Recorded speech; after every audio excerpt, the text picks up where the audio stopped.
salaamaaleykum mbooloo mi ñuy may rek ñu yëkkati kàddu yi ci français après ñu tënk ko ci olof incha allahu rabbi.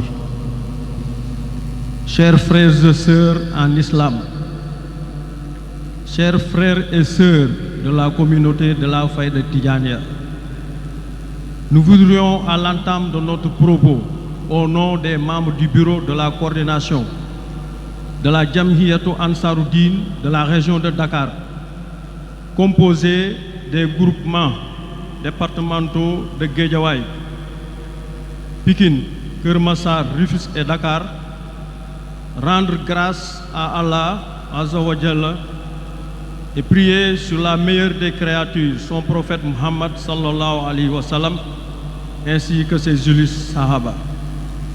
Nous sommes heureux de vous accueillir ce soir 18 avril 2026 pour célébrer la naissance de Sayyidina Muhammad sallallahu alayhi wa sallam selon les indications de notre guide éclairé, Cheikh al-Islam Al-Hajj Ibrahima Niass radiallahu ta'ala anhu, à nos anciens parents.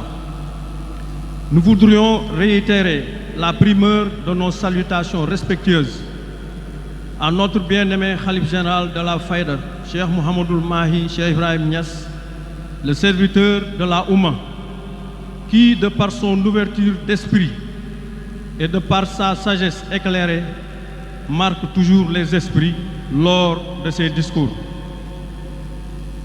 Nous témoignons notre affection et respect à l'endroit de Cheikh Mouhamadoul Amin Cheikh Ibrahim Niass, son représentant à Dakar, pour l'attention qu'il accorde à nos actions ainsi que ses prières pour la réussite de nos programmes.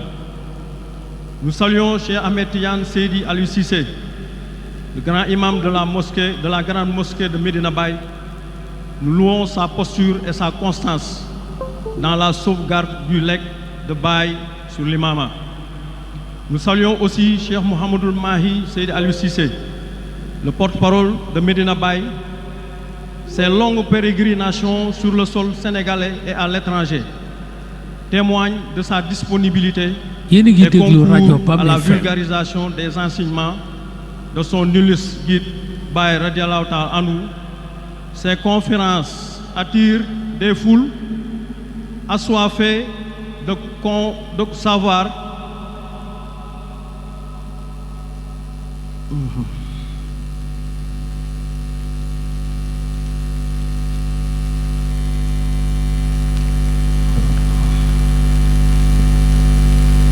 Assoiffé de savoir et de connaissance, qui témoigne qu'il est un grand missionnaire de la Fayda pour le rayonnement à l'international et partout dans le monde.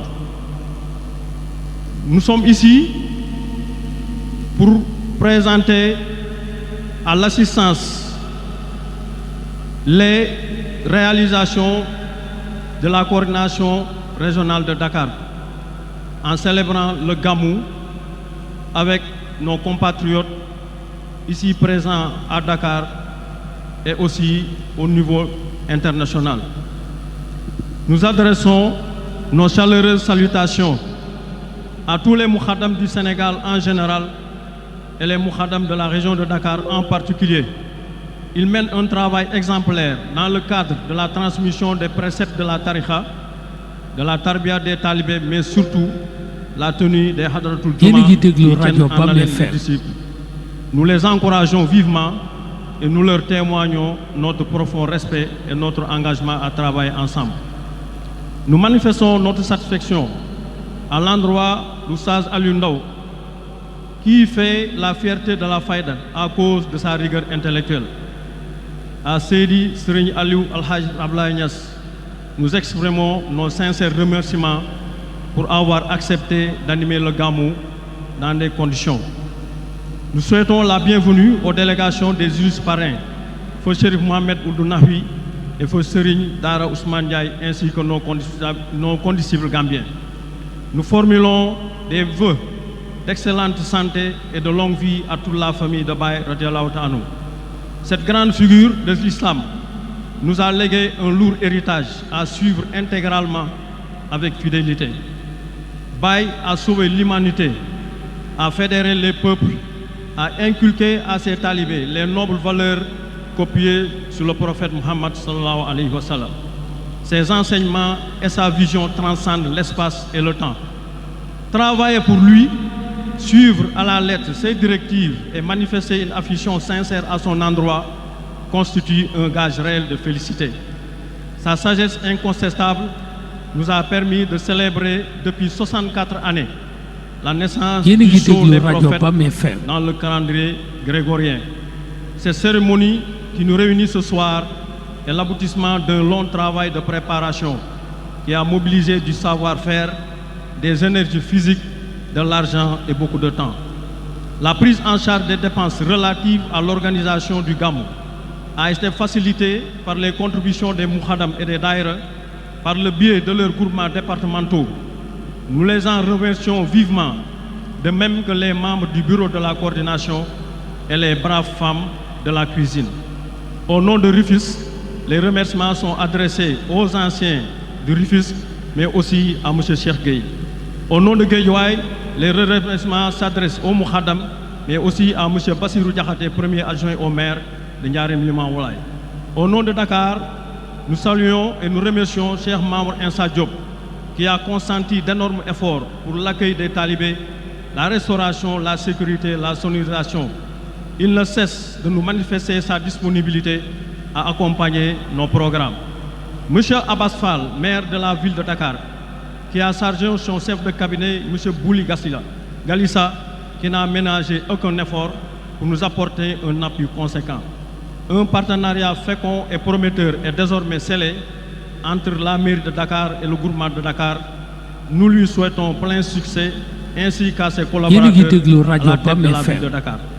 Cheikh Abrahman Ndaw Al-Karim, grand mécène de la Faïda, qui de par sa constance et de par sa disponibilité apporte son aide à toute la communauté de la Faïda Tidiane. Il demeure un travailleur infatigable au service de la Faïda.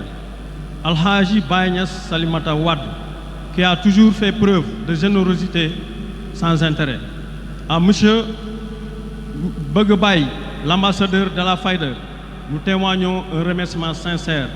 À M. Sang Barham Ndiaye, dont la contribution est venue à son heure, à M. Nazir Sek, M. Fadilou Kaïta, ici présent en tant que talibé parmi nous, M. Amadou qui, comme à son habitude, ne lésine pas à apporter son soutien très précieux à la prise en charge des autres Gambiens.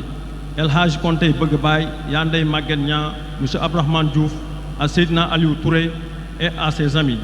Au nom de Pikine, les Mokhadam, ainsi que Cheikh Sakhir Ndiaye et le député Babacar Ndiaye.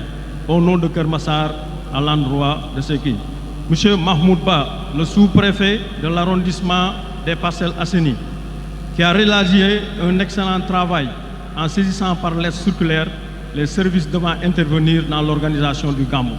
La police, le district sanitaire Nord, le service d'hygiène, la Croix-Rouge, les sapeurs-pompiers et la presse, les TikTokers de la Faïda ont répondu à nos sollicitations. Nous terminons notre propos en lançant un appel à l'endroit des condisciples. Face aux défis et aux multiples exigences de l'heure qui nous interpellent, il est urgent de profiter de notre masse pour hisser plus haut nos ambitions. Et pour cela, nous devons cultiver la solidarité, la considération, le respect et la confiance mutuelle. Donnons-nous la main afin de suivre les orientations de Baye pour donner corps à sa vision. Salam alaikum wa rahmatullah.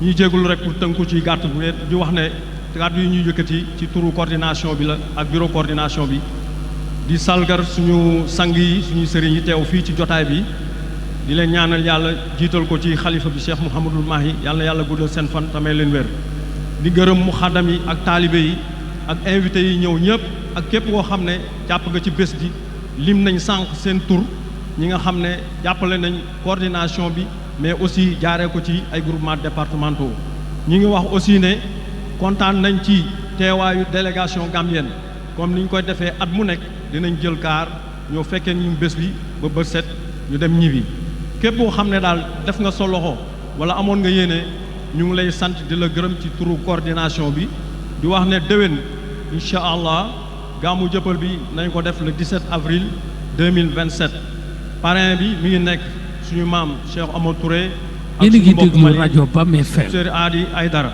ñu ngi koy yëgal ñëpp ñu waajal ko Mahi Aydara maa ngi jégalu ci erreur bi donc ñu ngi ñaanal yàlla ñu fekkee ko déwén ñu naan suñu sang si ñu ñaanal ñu fekkee ko déwén ci anam ak wér ak kattan ak mën-mën ak loo xam ne daal wax dëgg yàlla lii mooy li ñu war mooy ansaaru diin dafay organiser dafay fédérer li nga xam ne moom la ñëpp soxla pour que bu ñu amee programme am jotaay bu nit ñi ñëwee dinañ gis ne taaru na su ko defee ñëpp kontaan ñun loolu rek mooy objectif bi nga xam ne mooy suñu liggéey ñu ngi gërëm ñëpp ci déglu salaamaaleykum wa rahmatullah